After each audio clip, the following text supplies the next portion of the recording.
Do you know who has the higher IQ, Bart or the hamster? Lisa puts the cheese on the counter. The hamster pushes the couch and gets the cheese. Then Lisa puts the cake on the counter. Bart jumps on the spot. He realized it was useless and climbed up the cabinet. He was crushed by the falling cabinet, and the cake was taken away by Maggie, who was passing by. Bart scored 0 points and the hamster scored 1. Lisa began her second experiment. The hamster was shocked and hid in the corner to stop trying. When it was Bart's turn, after being shocked, he kept trying to pick up the cake. At this point, the hamster was a 2 and Bart was still a 0. When Marge asked Bart to take the cake, Bart watched as the cake fell to the floor, shivering. He sees Lisa's lab notes. He tells Lisa that he hid the lab notes on the other side, where he couldn't find them. The next moment Lisa pulls out the notes. At the science fair at Springfield Elementary School, Bart's hamster got first place for flying an airplane. It all started when Lisa grew a giant tomato. At the end of the school day, Lisa gave the giant tomato to Bart. While Skinner was tying his shoes, Bart threw the giant tomato at Skinner's butt. Lisa yelled at Bart when she saw this. When Lisa got home, she decided to create a hamster maze to trap Bart. Lisa conducted an IQ experiment with the hamster and Bart.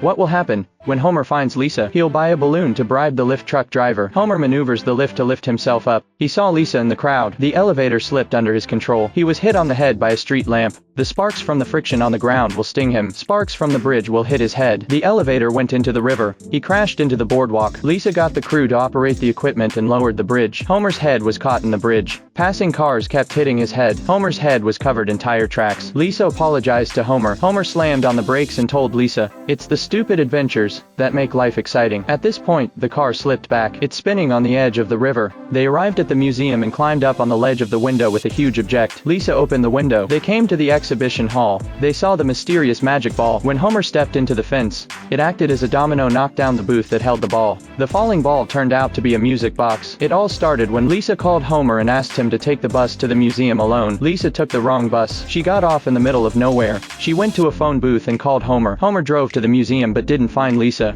What happens when Homer incarnates as a devotee? When he can't find the remote control for the TV, he starts praying. Suddenly he finds the remote under the couch. When he was at work, his desk became a prayer desk. Driving from work, he felt hungry. He let go of his hands, closed his eyes and started praying. The car went into the opposite lane on autopilot. The truck was hauling chocolate syrup, and it tipped over. Then the bacon truck hit the down truck. He stuck out the window and ate the chocolate bacon. Marge told him to fix the sink. He'd fall to his knees and pray. Marge had to call a repairman. The repairman touched the sheetrock wall. One touch and it cracked all the way through. Homer came to church to pray for a new house. He fell into a pit. The Godfather was taken to court for it. At the judge's trial, the Godfather gave the church to Homer. The church became Homer's new home. Homer threw parties and barbecues in the church. Smoke covered the church. Homer was struck by lightning. Then the Godfather appeared and everyone prayed. The rain receded and the sun appeared. It all started with Friend's goal, and he won the reward. Homer watched him drive a hot dog car. He got down on his knees and cried. He started watching Flanders' house with binoculars on a swing. He found Flanders and asked him how he got lucky. Flanders told him he needed to pray every day.